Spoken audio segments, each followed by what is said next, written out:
नमस्कार मित्रांनो, मुंबई गोवा महामार्गावरील खड्ड्यांच्या निषेधार्थ पेण तालुक्यातील कासूपाटणी या गावातील तरुण चैतन्य पाटील याने एक वेगळीच मोहीम सुरू केली आहे. त्याच्या या मोहिमेला सर्व कोकणवासियांनी साथ द्या आणि माझा हा व्लॉग संपूर्णपणे ऐका.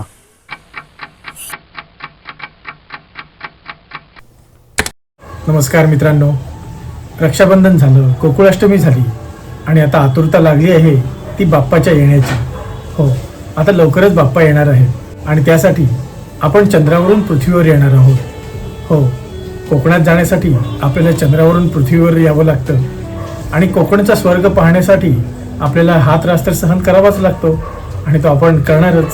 पण मित्रांनो, आपण तर मालक आहोत, मग मालक असून सुद्धा आपल्याला हा त्रास का सहन करावा लागतोय याची विचारणा तर झालीच पाहिजे आणि आपण ती केलीच पाहिजे. पण विचारणा करताना असभ्य भाषा, शिव्या, राग, मारामारी हे विषय बाजूला ठेवा आणि एक जागरूक नागरिक, मालक या नात्याने विचारणा करा. महामार्गावर मोठ्या प्रमाणात खड्डे पडणं हे तर निंदनीय आहेच, पण ते खड्डे का पडतात याचाही आपण जरा विचार करूया. रस्त्यावर खड्डे पडण्याचं कारण म्हणजे कॉन्क्रीट किंवा डांबर यामध्ये पाणी झिरपणं. हे पाणी झिरपलं की ते मातीपर्यंत पोहोचतं. मग त्यावरून मोठ्या वजनाची गाडी गेली की छोटे छोटे खड्डे तयार होतात. मग हे छोटे खड्डे कधी मोठ्या खड्ड्यात रूपांतर होतात याकडे कोणाचं लक्षच राहत नाही आणि लक्ष असूनही लक्ष न दिल्यासारखं केलं जातं. दुसरं कारण आहे तापमान. उन्हाळ्यामध्ये डांबर प्रसरण पावते आणि हिवाळ्यामध्ये आकुंचन पावते, त्यामुळेही खड्डे पडण्याची शक्यता असते. आणि तिसरं कारण आहे निकृष्ट दर्जाचा रस्ता. काही ठिकाणी डांबर, खडी यांचा वापर योग्य प्रमाणात केला नसेल किंवा सिमेंटचा वापर योग्य प्रमाणात केला नसेल तर तेथून जड वाहन जाताना धक्के निर्माण होतात आणि या धक्क्यांमुळे हळूहळू तिथला रोड फाटायला लागतो आणि मग तिथे छोटे खड्डे तयार होतात, मग मोठे खड्डे तयार होतात आणि मग खड्ड्यांचं साम्राज्य तयार होतं. मग या खड्ड्यांच्या साम्राज्यातून वाट काढत आपला रस्ता आपल्याला शोधावा लागतो. मग येतं हे खड्डे बुजवण्याचं काम. मित्रांनो, हे खड्डे बुजवताना ते कसे बुजवले जातात याकडे आपण लक्ष दिलं तर तिथे खड्डे परत होणार नाहीत. तरी परत झाले तर याची विचारणा आपण करू शकतो. मित्रांनो, एक जागरूक नागरिक म्हणून खड्डे बुजवताना आपण तेथील अधिकाऱ्यांना काही प्रश्न विचारू शकतो की हे खड्डे कधीपर्यंत टिकतील, यासाठी वापरलं जाणारं मटेरियल काय आहे किंवा इतर काही प्रश्न हे आपण तेथील अधिकाऱ्यांना विचारू शकतो. हे प्रश्न विचारताना एक गोष्ट लक्षात ठेवा की तेथील कामगारांना कोणतेही प्रश्न विचारू नका, कारण त्यांना याबद्दल काहीच माहिती नसते, कारण त्यांना काम करण्याचं फक्त माहीत असतं. पण हे काम कोण करून घेतं यांना आपण प्रश्न विचारू शकतो. म्हणजेच तिथे उपस्थित असलेले सुपरवायझर, साईट इंजिनियर यांना आपण हे विचारू शकतो.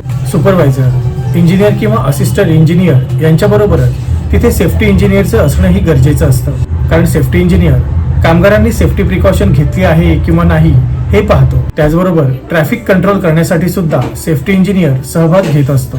काम करणाऱ्या कामगारांना प्रश्न विचारू नये, कारण ते काम करत असतात आणि आपण त्यांच्या कामात अडथळा करू नये आणि जर असा अडथळा केला तर आपल्यालाही शिक्षा होऊ शकते.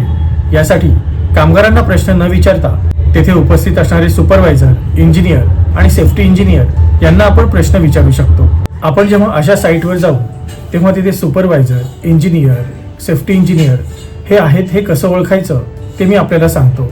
त्यांना ओळखण्यासाठी कामगार आणि सुपरवायझर, इंजिनियर, सेफ्टी इंजिनियर यांच्या हेल्मेटचे कलर हे वेगवेगळे असतात. याच्याबद्दल मी तुम्हाला माहिती देतो. White helmet engineer, manager, supervisor, site inspector यांना असते. Yellow helmet labour, machine operator, road repair workers यांना असते. Blue helmet technician, electrician, carpenter यांना असते. Green helmet safety officer, environmental officer आणि ऑरेंज हेल्मेट व्हिजिटर्सना असते. हेल्मेट बरोबर त्यांच्या जॅकेटचे रंगही वेगवेगळे असतात, ते मी तुम्हाला इथे दाखवत आहे.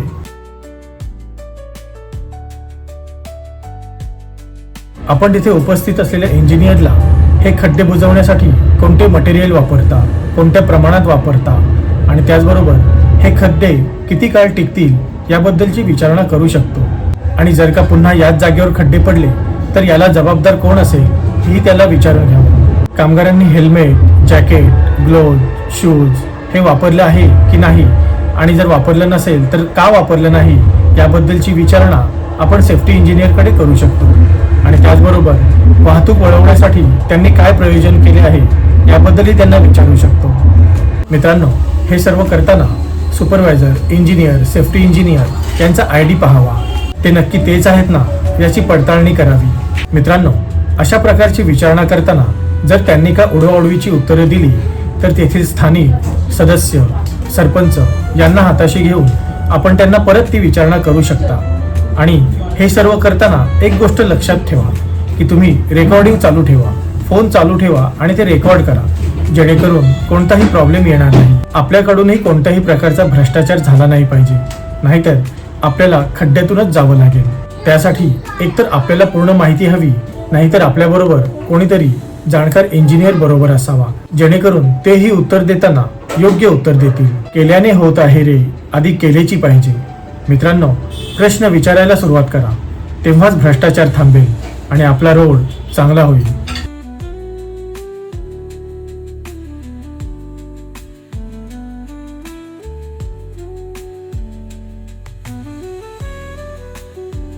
माझा हा व्लॉग आपल्याला आवडला असेल तर कमेंट करून सांगा आणि माझं चॅनल लाईक, शेअर आणि सबस्क्राईब करा.